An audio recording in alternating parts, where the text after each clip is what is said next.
Wellbeing has become an increasingly important factor for health and social policy in general, particularly when it comes to older people.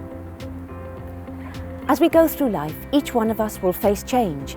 We all have decisions to make, and our lives may have to adapt to both our environment and our situation. But what do we mean by well-being? Does it mean the same to everyone? And what produces it? These are just some of the questions that researchers from the University of Brighton, in collaboration with Age UK Brighton and Hove, were interested in. Rather than understanding well-being as an individual state, our research has really contributed to understanding how it's produced through relationships. I can't feel a sense of well-being without thinking about my relationship to other things, like other people in my life, family, friends, where I live, where I work. You know, it's connected to everything, really. There are maybe some core things about it that are common to everybody, but everybody experiences those things slightly differently. Being able to feel that one is in some ways whole and complete, and that you're needed, and that you make a difference, and able to feel happiness in a way despite circumstances.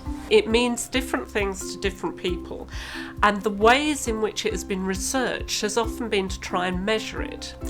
And we didn't want to measure it. What we wanted to do was to understand what produces well-being. How do we research? How do we make research meaningful so that we can capture older people's experiences? And, you know, quite an effective way of doing that is actually having that lay experience right in at the design phase of the research, so involving older people as co-researchers. Our approach was to work with a group of older people and to get them to interview other older people about their lives, to get them to talk about the circumstances in which they experience well-being, and therefore to understand what it meant to them and what produces it. Our parents and grandparents would die in their 60s. Yes. And, you know, 60's comparatively young, I think, you know. Yes, thank you. And we live to 70 or 80 or even more. Yeah. I thought that when we started that people would be talking about money a lot and health. Yeah. And they were not high on the agenda in very many of the interviews I did at all. So I think that was important. Going back to our trial of the CASP-19 questionnaire, the group sensed very quickly that wasn't the way in which you thought we should do it. Just well, yes, no boxes don't really help, do they? They don't. Because there are no maybes or sometimes. Or why? You have to start from a different place when you're talking about well-being and say, what does it mean to people? It became clear early on in the research that an ethic of care framework would be really useful for us in trying to make sense of what people were telling us. But also, more than that, an ethic of care framework is really useful for practitioners. An ethic of care starts from recognising the importance of relationships to people's well-being. When you do an assessment of an older person, when you go and visit them, when they contact you for help, you become part of their network of relationships. So the way in which you establish a relationship with older people becomes part of what contributes to or detracts from their well-being. There are 4 key principles to an ethic of care. Firstly, that of attentiveness. There is a need to attend closely to the particular circumstances and values of the individual that you are providing care for. The second principle is that of responsibility. Having been attentive to an individual's needs, you need to take responsibility for acting to meet those needs. The third principle is that of competence. You need to be aware of the consequences of what action that you have taken.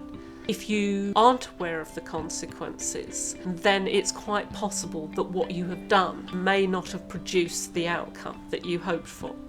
And fourthly, the principle of responsiveness. And this refers to the way in which the person receiving care is responding to it. And what we've tried to do in the scenarios is build from what people said in the research, draw in those principles to show in practice how anybody working with older people can do their jobs in a way that reflects those principles. It doesn't demand that people are perfect human beings, because nobody's a perfect human being. You know, it's the principles of attentiveness and responsiveness and responsibility and competence. It could be easy to interpret those principles as meaning that, you know, you have to be this perfect human being that is utterly aware of everything and always responds perfectly and takes responsibility for everything. But of course, we all have limitations, and I think so.